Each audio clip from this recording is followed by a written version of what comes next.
The Adventist Home by Sister Ellen G. White, Chapter 12, Compatibility. Adapted to each other. In many families, there is not that Christian politeness, that true courtesy, deference, and respect for one another that would prepare its members to marry and make happy families of their own. In the place of patience, kindness, tender courtesy, and Christian sympathy and love, there are sharp words, clashing ideas, and a criticizing dictatorial spirit.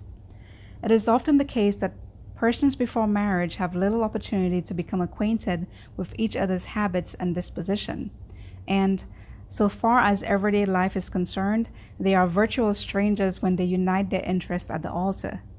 Many find too late that they are not adapted to each other, and lifelong wretchedness is the result of their union.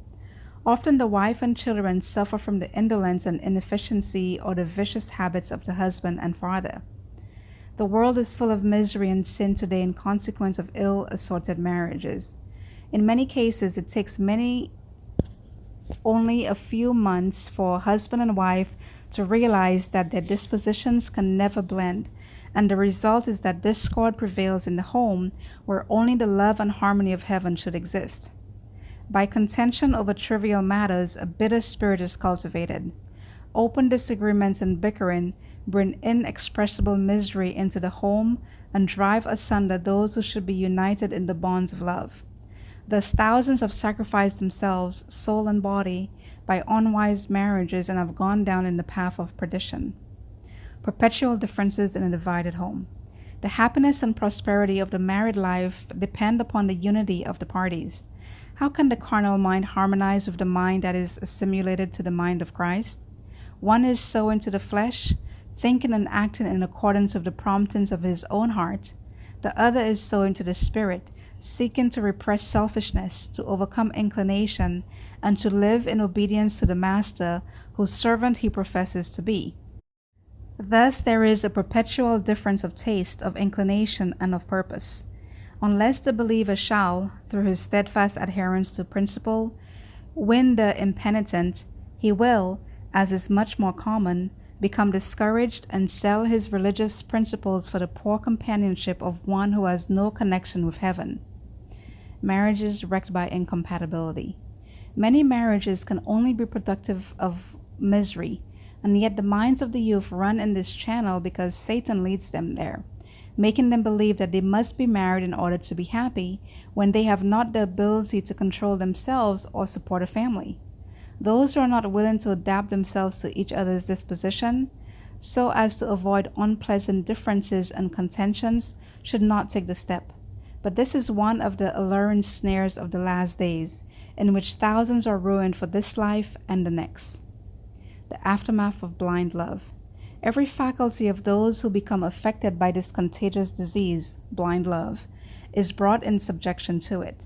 They seem to be devoid of good sense, and their course of action is disgusting to all who behold it. With many, the crisis of the disease is reached in an immature marriage, and when the novelty is past and the bewitching power of love-making is over, one or both parties awake to their true situation. They then find themselves ill-mated but united for life. Bound to each other by the most solemn vows, they look with sinking hearts upon the miserable life they must lead. They ought then to make the best of their situation, but many will not do this. They will either prove false to the marriage vows, or make the yoke which they persisted in placing upon their own necks so very galling that not a few cowardly put an end to their existence. It should henceforth be the life study of both husband and wife how to avoid everything that creates contention and to keep unbroken the marriage vows. Experience of others a warning. Mr. A has a nature that Satan plays upon with wonderful success. This case is one that should teach the young a lesson in regard to marriage. His wife followed feeling and impulse, not reason and judgment, in selecting a companion. Was their marriage the result of true love? No, no. It was the result of impulse, blind, unsanctified passion.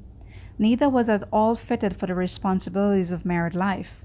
When the novelty of the new order of things wore away and each became acquainted with the other, did their love become stronger, their affection deeper, and their lives blended together in beautiful harmony? It was entirely the opposite. The worst traits of their characters began to deepen by exercise, and instead of their married life being one of happiness, it became one of increasing trouble. For years, I have been receiving letters from different persons who have formed unhappy marriages, and the revolting histories open before me are enough to make the heart ache. It is no easy thing to decide what advice can be given to these unfortunate ones, or how their hard lot can be lightened, but their sad experience should be a warning to others.